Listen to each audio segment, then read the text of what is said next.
E o ministro Alexandre de Moraes não gostou nada das revelações que os jornalistas acabaram de fazer ali direto dos Estados Unidos, jornalistas brasileiros Ana Paula Henkel e Ernesto Lacombe, juntamente com o desembargador Sebastião Coelho, fizeram ali um programa e colocaram as coisas em pratos limpos. E Moraes e Lula não gostaram nada dessas revelações que nós vamos trazer aqui. Realmente, pessoal, a verdade agora parece que está aparecendo, principalmente depois desse escândalo do Banco Master que veio à tona e o Lula já quer tirar o Dias Toffoli do Supremo. Nós vamos mostrar tudo isso aqui agora. Olha só que absurdo que acabamos de descobrir, pessoal. Realmente mais uma latada e você precisa ficar por dentro disso. Mas antes, eu quero te pedir para dar um like nesse vídeo, para se inscrever aqui no canal, para você ver os outros vídeos que nós vamos trazer aqui neste canal.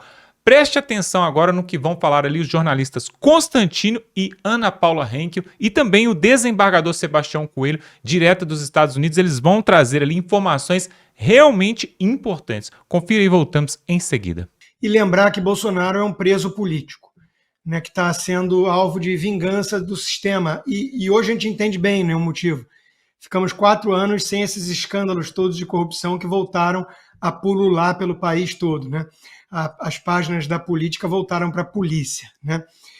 Veja, é óbvio que a família que sofre junto, né, com o marido, o pai e por aí vai, é óbvio que a família tem todo o direito, né, de estar priorizando acima de tudo o bem-estar do Jair Bolsonaro e se ele teve um upgrade, e ele teve, né, vamos comemorar e tudo mais, né? O próprio Carlos Bolsonaro, que é o filho talvez mais ligado emocionalmente até ao pai e que vem denunciando esses abusos todos nas prisões, né? Ele mesmo logo depois não cedeu. Ele falou, né, de que lembrou de que o pai é um preso político, que está injustamente preso, e depois chamou as condições na papudinha de severas, né? Então ele não saiu comemorando, soltando fogos de artifício. Por que eu estou falando isso, Lacombe? Porque quando o Bolsonaro optou por voltar aqui dos Estados Unidos, ele devia estar ciente, né, do risco.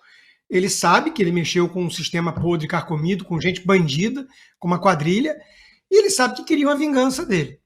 Em alguns momentos, eu admito, né, como analista isento, imparcial, eu admito que eu fiquei até perplexo com algumas posturas do Bolsonaro, e talvez ele tenha denotado ali que ele acreditava em algumas pessoas, talvez do Centrão, que ficassem ali em torno dele falando bobagem, né?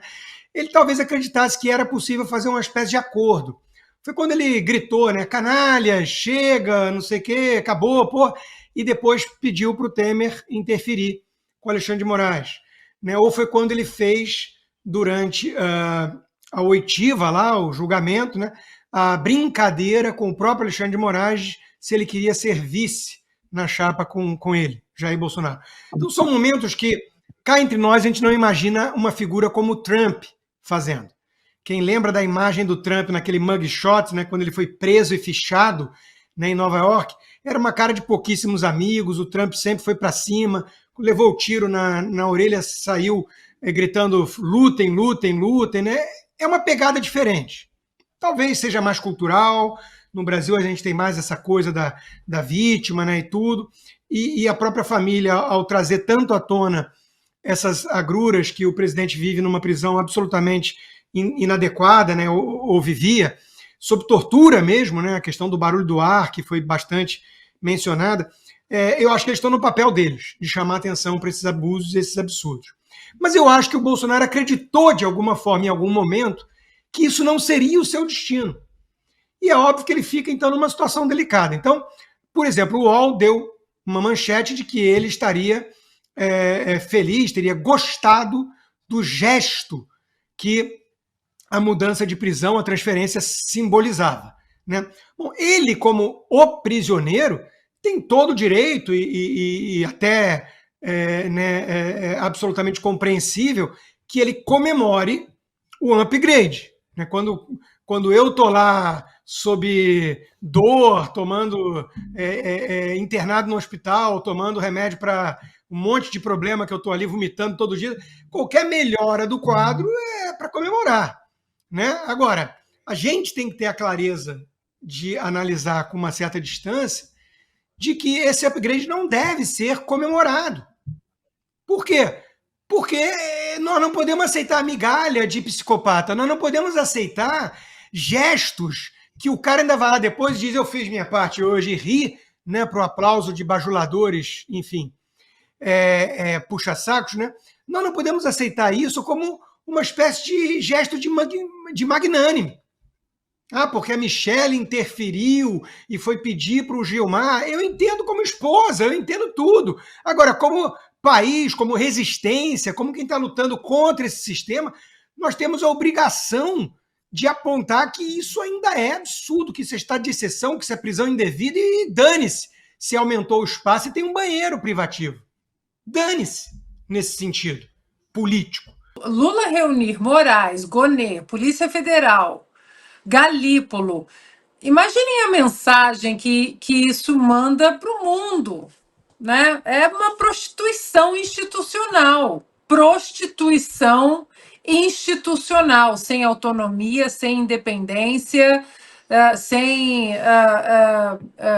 pensamento autônomo, como está na nossa Constituição, né? Instituições harmônicas elas até são, harmônicas até demais, né? Mas independência e autonomia não tem. Lembram daquele vídeo do ministro Alexandre de Moraes, naquela sessão, com o Mauro Cid, o coronel Mauro Cid, em uma das delações, das 9 delações do Mauro Cid, em que o ministro ameaça, diz: bom, o senhor é melhor o senhor rever o que o senhor está falando, ou eu vou atrás da sua filha e do seu pai, se eu não me engano, ou da esposa, enfim. E aí ele, não, excelência, e corrigiu ali a declaração dele. Então, aquele vídeo, eu coloquei legenda em inglês, eu distribuí para alguns congressistas nos Estados Unidos, eu postei no X, eu postei em um artigo da Revista Oeste, o artigo foi traduzido para o inglês, foi distribuído também para alguns congressistas. E o que eu ouvi de 2 congressistas que nem são muito próximos, quando eles viram aquele vídeo, foi isso que o Consta disse. Isso é coisa de mafioso. Eu ouvi de 2 congressistas que se falam, mas não combinaram de falar a mesma coisa comigo, tenho certeza. This is mafia stuff. É coisa de máfia. Não tem outro adjetivo, não tem outra expressão, né? Agora, como essa coisa de máfia será parada para que o país não imploda de vez, a gente não sabe, né? Nós estamos fazendo o nosso trabalho, o doutor Sebastião com certeza está fazendo o trabalho dele, mas enquanto isso, nós falamos do presidente Bolsonaro, agora da prisão dele, temos Felipe Martins, que está preso, voltou para a cadeia, voltou para a prisão. E sem manifestação da PGR, sem manifestação de quem quer que seja, do próprio ministro, para soltar o Felipe Martins, depois que ele, mais uma vez, provou a inocência de que ele não acessou lá o LinkedIn. A Microsoft já mostrou, não teve acesso. Então, a normalização da barbárie, a normalização, mas só foi transferido, né? Teve gente até que falou isso, não, mas ele saiu da cela da Polícia Federal, o presidente Bolsonaro, agora ele está bem. Como assim agora ele está bem? Vocês estão loucos? Como assim agora ele está? Não, agora ele terá uma assistência médica melhor. Como assim? O presidente Bolsonaro tem que estar em casa, numa prisão domiciliar, humanitária. Primeiro que essa palavra prisão para um homem inocente, a gente fala porque é o fato, é o que aconteceu depois dessa condenação abjeta, falsa, ativista, política, mas nem essa palavra deveria estar atrelada ao nome Jair Bolsonaro. Ele deveria estar em casa como um homem livre, com comorbidade, sendo cuidado por seus médicos particulares, com liberdade para ir ao hospital quando quisesse. Mas não, a gente tem que falar prisão domiciliar. Agora, quem vai colocar o país nos eixos? Porque esse ano é um ano de eleição presidencial. E aí? Daqui a pouco nós vamos ser censurados. A gente vai poder falar do Banco Master perto da eleição ou não? Ou vai ser fake news também?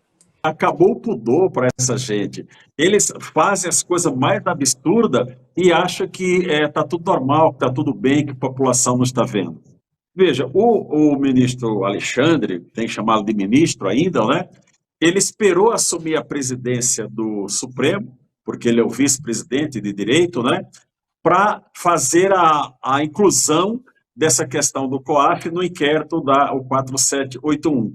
Ele não quis, como relator, assumir a responsabilidade. Na condição de presidente, disse, olha, como eu posso, pelo regimento interno do Supremo, determinar a abertura de inquérito, então eu determino que seja anexada a esse inquérito secreto, que é um inquérito que qualquer um de nós pode estar lá, eles usam esse inquérito para... A que interessa, puxa uma parte e coloca. Pode ser que assuntos relacionados a várias pessoas estejam dentro desse inquérito, que não acaba, que é um escândalo absoluto, né? Alexandre de Moraes, Ana, ele fez uma piada lá na USP essa semana, dizendo, olha, o que eu tinha que fazer hoje já fiz, que foi a decisão que mandou o Bolsonaro lá para o presídio da Polícia Militar. Mas ele poderia fazer uma piada com relação aos honorários da família dele. Dizer, olha, gente, eu participo aqui dessa beleza de contrato que a minha mulher fez, né? Ela é muito competente, eu estou muito bem financeiramente, mas não. Ele fica em silêncio. Ana, Constantino e Lacombe. Quando no dia 13 de setembro de 2023 eu fiz aquela sustentação oral no Supremo e surgiu naquela oportunidade a informação de que o Conselho Nacional de Justiça abriu investigação contra mim para verificar se eu era financiador de alguma coisa, no mesmo dia eu distribuí minha declaração de imposto de renda para a imprensa.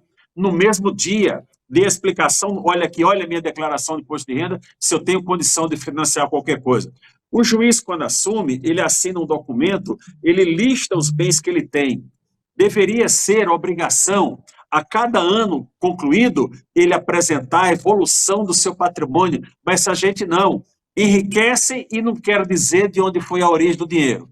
Veja, no caso específico da mulher do ministro Alexandre de Moraes e Banco Master, se um só contato daquele que ele fez com o presidente Galípolo do Banco Central, que o Galípolo disse, eu recebi os contatos e eu tenho tudo documentado. Depois, por conta de reuniões, tipo essa que aconteceu no Palácio do Planalto, ele decretou sigilo também no Banco Central. Mas vamos pegar a seguinte hipótese.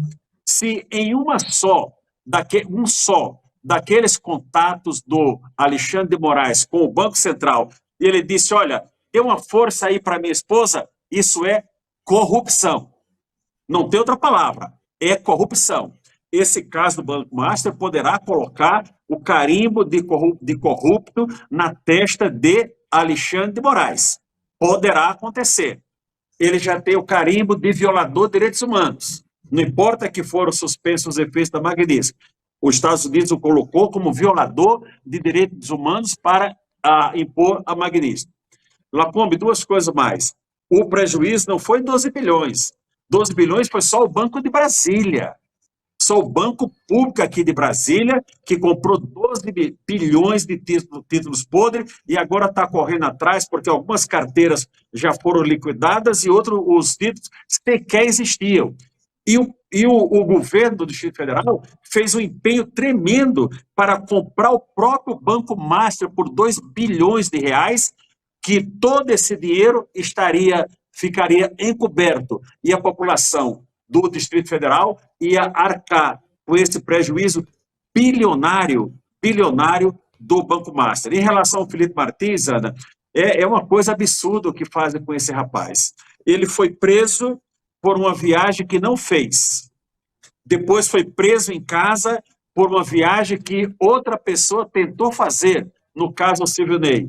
E agora está numa penitenciária por um acesso a uma rede social que ele não fez.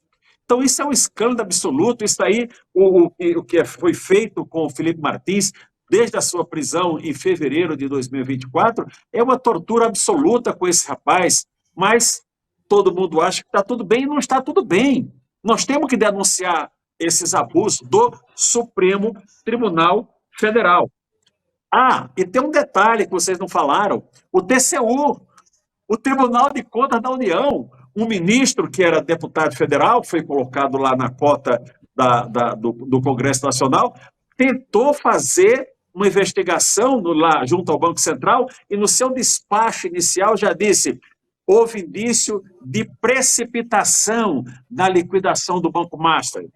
Depois ele foi mais ousado, avançou para dizer que poderia ter uma medida cautelar para suspender a liquidação do Banco Master. Veja, o que o ministro do TCU fez nada mais seria de uma tentativa de colheita de prova para, aí sim, olha, descobrimos isso, aí o relator que tomou o caso para si, o ministro Toffoli, olha só o que foi descoberto, foi precipitada a liquidação do Banco Master. Depois houve esse acordo ali entre o presidente do TCU e o presidente do Banco Central, nós vamos fazer uma inspeção light lá, não vamos fazer inspeção. Isso aí foi só para salvar a honra do TCU e eles dizeram, olha, realmente as informações que mandaram anteriormente, o relatório anterior do Banco Central estava correto. Então, tudo isso é uma tentativa de esconder a verdade sobre corrupção, sobre dinheiro sujo. Essa que é a verdade. Qual o sentido de tantos escritórios estarem ao redor dessas empresas financeiras, do Banco Master, vamos colocar assim? O próprio Porcaro disse que gastou 500 milhões de reais com a advocacia. Surgiu um contrato da mulher de um ministro. Quem sabe, com a transparência, não surjam outros contratos de familiares de outros magistrados das cortes superiores. Isso aqui virou uma terra de ninguém. Agora vai alguém me dizer, olha, eu sou Alexandre de Moraes, eu durmo com a minha mulher, mas o contrato que ela fez, eu não estou sabendo de nada, nem sabia que ela fez um contrato de 129 milhões de reais. Me poupe, a população não é burra, nós não somos burros, o juiz do Brasil, eu tive esses dias aqui, na quinta-feira, numa reinauguração de um setor do Tribunal de Justiça, onde eu servi por mais de 30 anos, com todos os magistrados que eu conversei ali, todo mundo falando, mas Sebastião, que vergonha o que está acontecendo com o nosso Poder Judiciário. E eu digo, colega, não se envergonhe, porque você está fazendo o seu papel. Essa gente vai passar. O próximo Congresso, eu creio assim, vai tirar ministros que não podem ficar e vai modificar a forma de escolha dessas pessoas e colocar mandato. Não é possível uma pessoa ficar lá 40 anos com o seu pensamento, a sociedade progredindo e ele fazendo o que acha que é da sua boa cabeça e que todo mundo tem que acatar. Gente, vocês estão nos ouvindo, nós somos a resistência. O mal já está instalado em nosso país, mas nós somos uma resistência. E eu, de certa forma, eu fico olhando assim, não digo com inveja, mas com admiração daquele povo do Irã que vai lá protestar, sabendo que pode não voltar para casa, pode ser morto na manifestação. E nós, para fazermos aqui uma carreata, como foi feita no domingo passado, recebi ligação de pessoas, mas será que é conveniente? Eu não estou nem aí se político A, B ou C acha que é conveniente. Eu vou fazer aquilo que eu acho que é o melhor para o meu país. E o melhor para o nosso país hoje é denunciar todos esses abusos e essa bandalheira que está instalada. Pois é, que está havendo uma blindagem ali no Supremo e uma autoproteção entre os ministros, isso nós já sabemos. Aliás, não é de hoje que um ministro acoberta o outro, que um ministro responde pelo outro, e eles vão se autoprotegendo ali para perpetuação ali do poder judiciário, que, segundo o próprio Dias Toffoli, é o poder que controla hoje o Brasil. Ele falou que no século XIX foi o executivo, que no século XX foi o legislativo e que agora, segundo Dias Toffoli, é o judiciário que comanda o Brasil. Algo que é totalmente inconstitucional, porque a Constituição, assim como falou aqui a Ana Paula Henkel, a Constituição determina que os três poderes eles são harmônicos, mas independentes entre si. Na verdade, eles só estão sendo harmônicos, eles são bastante harmônicos. Existe um consórcio em Brasília, onde o judiciário protege o legislativo dá suporte para o executivo, e o quarto poder, que é a grande mídia, sustenta todo esse circo ali em Brasília. Mas aí ficou bastante claro também nesta última caminhada pela liberdade feita ali pelo Nicolas Ferreira, que o povo brasileiro, em sua maioria, não está satisfeito com isso que tem acontecido em Brasília.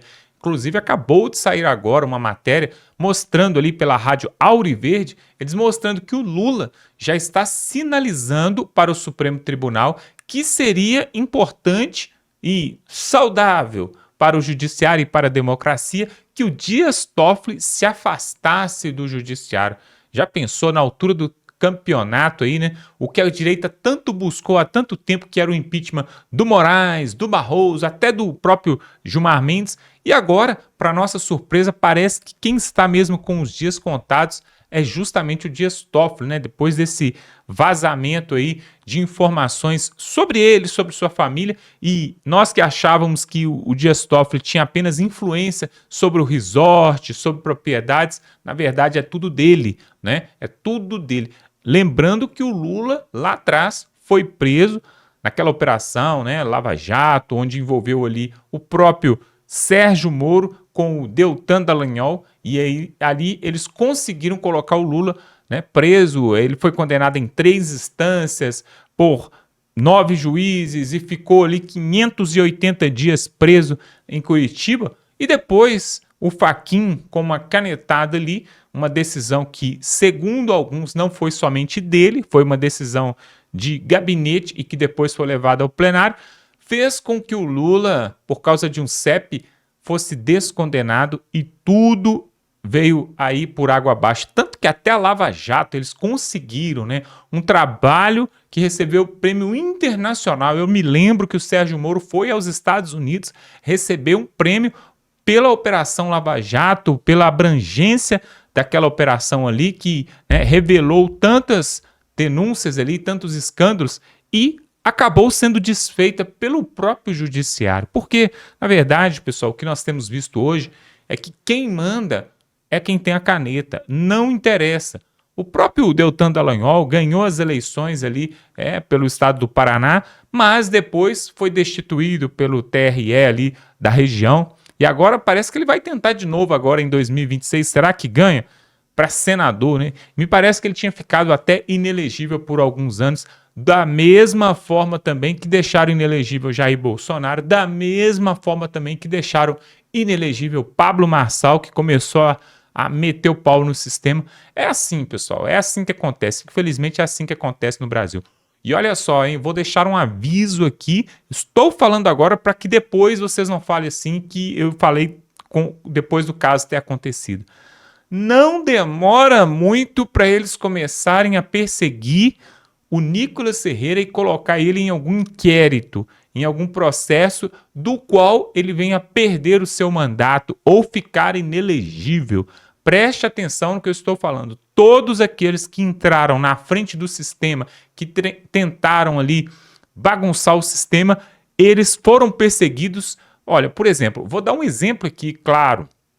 Deputado do Rio de Janeiro, Daniel Silveira, aquele careca forte que era policial, inclusive policial militar, e que depois se tornou deputado federal pelo Rio de Janeiro. As coisas estavam tudo bem para ele, pessoal. Tudo bem, até o dia onde ele chegou, fez uma live e falou o seguinte: eu vou me candidatar, isso foi para 2022, ele falou o seguinte: eu vou me candidatar para senador da República em 2022, e aí eu vou entrar no Senado Federal e o meu objetivo principal é colocar em pauta, em votação, o impeachment do ministro Alexandre de Moraes. Enquanto eu não fizer isso, eu não vou me dar por satisfeito. Ele falou isso. A hora que ele falou isso, a sentença dele foi traçada. A partir dali, ele começou a ser perseguido, e aí falou também algumas abobrinhas, falou algumas coisas, mas que não justificava ter ficado preso tanto tempo. E aí, pessoal, acabou com o mandato dele, acabou com a liberdade dele, até a liberdade da sua esposa, né? A vida do sujeito foi totalmente anulada, ele foi cancelado, como se diz aí na internet, né? Foi cancelado. Isso acontece com quem mexe no sistema. Vocês lembram do Roberto Jefferson? Pois é, aquele mesmo que lá atrás fez aquelas denúncias, né, sobre lavagem de dinheiro, mensalão, né, a época do Roberto Jefferson. Depois ele voltou à tona agora, alguns anos atrás, e começou também a bater no sistema. Não demorou nada mandar a PF na casa dele. Ele, um senhor de idade, né, já com até algumas comorbidades ali, acabou também ameaçando a Polícia Federal e foi preso também, né? Já tinha um mandato de prisão para ele, justamente pelas coisas que ele falava, porque hoje no Brasil virou crime aquilo que você fala, é o crime de opinião. Acabaram de colocar agora na Constituição ali, crime de opinião. E aí, esses jornalistas que acabaram de falar aqui, pelo menos o Constantino e a Ana Paula Henkel, eles estão ali nos Estados Unidos porque, pelo menos ali, você tem liberdade de expressão. O Sebastião Coelho falou ali através de uma live, ele está no Brasil, e falou sobre o que está acontecendo hoje no Brasil, que é um verdadeiro absurdo. Pessoal, quando que a gente ia imaginar que simplesmente vestir uma camisa verde e amarelo e ir para as ruas era sinal de crime? É isso que tem acontecido hoje. Agora, o Lula está com seus dias contados. Já existem pesquisas sinalizando um empate técnico, no mínimo, entre ele e o Flávio Bolsonaro, e na melhor das opções, Flávio Bolsonaro ganhando num segundo turno com 5, 7 pontos de vantagem. Isto que nós estamos ainda a 8 meses das eleições. Imagine quando nós chegarmos próximo, com todos esses escândalos que nós temos visto no Brasil e com o Lula aumentando R$20 o salário mínimo, com a segurança pública do jeito que está, não tem como esse governo levar novamente a reeleição. Não tem como, pessoal. Se isso acontecer, sinceramente, é caso de se jogar a toalha, porque até um cego enxerga a situação que o Brasil está. E olha, pessoal, que o Flávio Bolsonaro nem era tão cotado assim para substituir ali o Jair Bolsonaro para a presidência do Brasil. Muitos falavam que ele não tinha chance, que não tinha capital político e que, na verdade, ele exerce um cargo legislativo, não um cargo executivo, como, por exemplo, o Tarcísio de Freitas, o Romeu Zema e até o Ratinho Júnior. Então falavam que o Flávio Bolsonaro não tinha chance, mas agora nós estamos vendo totalmente ao contrário.